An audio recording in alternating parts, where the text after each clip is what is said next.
జై శివాజీ మహారాజ్, జై జై శివాజీ మహారాజ్, జై సంభాజీ మహారాజ్ కామెంట్ చేయండి. జై శివాజీ మహారాజ్, జై జై శివాజీ మహారాజ్, జై సంభాజీ మహారాజ్ కామెంట్. ఎలా అనిపించింది అన్న చావా మూవీ? రోజు చూస్తున్నా కదా, చాలా మూవీ అయితే ఎక్సలెంట్ ఉంది.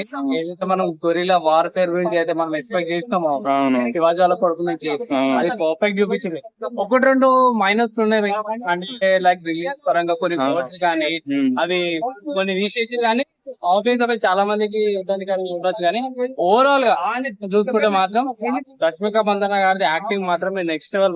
మనం పుష్పలో చూసినాం కదా, పుష్ప దానికంటే కూడా దీంట్లో ఇంకొంచెం డిఫరెంట్ లెవెల్, నెక్స్ట్ లెవెల్ అనుకోవచ్చు యాక్టింగ్. పుష్పల మనం ఒక స్మగ్లింగ్ వాళ్ళ వైఫ్ దీంట్లో ఏంటంటే ఒక మహారాజు వాళ్ళ వైఫ్ ఎలా ఉంటది, అతను ఎలా ఏమంటారు మంచి మంచి దారిలో నడిపిస్తుంది, ఎలా అతని స్ట్రగుల్స్ తో కూడా సపోర్ట్ చేస్తారు అనేది మంచి యాక్టింగ్ ఇస్తుంది.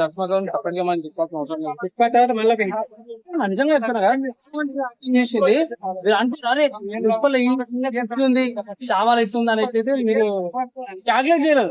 టోటల్ షిఫ్ట్ అనమాట క్యారెక్టర్ కి, చాలా షిఫ్ట్ అసలు. అరే ఇంట్లో కూడా చేయొచ్చా అనేది బాగా రష్మిక గారు విక్కీ కౌశల్ కొంచెం తగ్గింది అనుకోవచ్చు. అంటే యాక్షన్ పరంగా ఫైట్ సీన్స్ గోరిల్లా వార్ఫేర్ పరంగా బాగుంది, కానీ ఫీల్ కొంచెం ఫేస్ ఎక్స్పీరియన్స్ ఉంటాయి కదా, కొంచెం తగ్గింది అనిపిస్తుంది. రీసెంట్ మూవీ కూడా ఫ్లాప్ అయింది కదా ఇది. కంబ్యాక్ అన్న నిజంగా చెప్తున్నా కదా, మంచి కంబ్యాక్ వస్తుంది. విక్కీ కౌశల్ గారు రీసెంట్ గా డాన్స్ చెప్పి అన్నారు కదా, సో అదొక్కటి. ఇంకా కొన్ని సీన్స్, కొన్ని డైలాగ్స్, కొన్ని సీన్స్ అవి చాలా మందికి లైక్ కొంచెం అవి నచ్చకపోతే, కానీ ఓవరాల్ గా చాలా రోజుల తర్వాత అసలు శివాజీ వాళ్ళ కొడుకు గురించి అసలు మూవీకే లేవు మంచివి. అంటే వేరే ఉన్నాయి, లైక్ వేరే మరాఠా ఇండస్ట్రీ మనకు మూవీస్ ఉన్నాయి, కానీ బాలీవుడ్ ఒక మంచి అనుకోవచ్చు. మంచి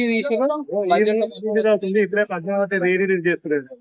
ఇయ్యాలి అది లాస్ట్ వీక్ కదా, సో లాస్ట్ వీక్ చేసేది కదా, సో లాస్ట్ వీక్ చేసేది కదా, సో అది మాత్రం ఎక్సలెంట్ అనుకోండి. అంటే మా తెలుగు వాళ్ళు కూడా అదే స్ట్రాటజీ యూజ్ చేస్తారు కదా, ఒక మూవీ ఇవాళ రిలీజ్ అవుతుందంటే మన వాళ్ళు దానికి రిలేటెడ్ మూవీ రిలీజ్ చేస్తారు.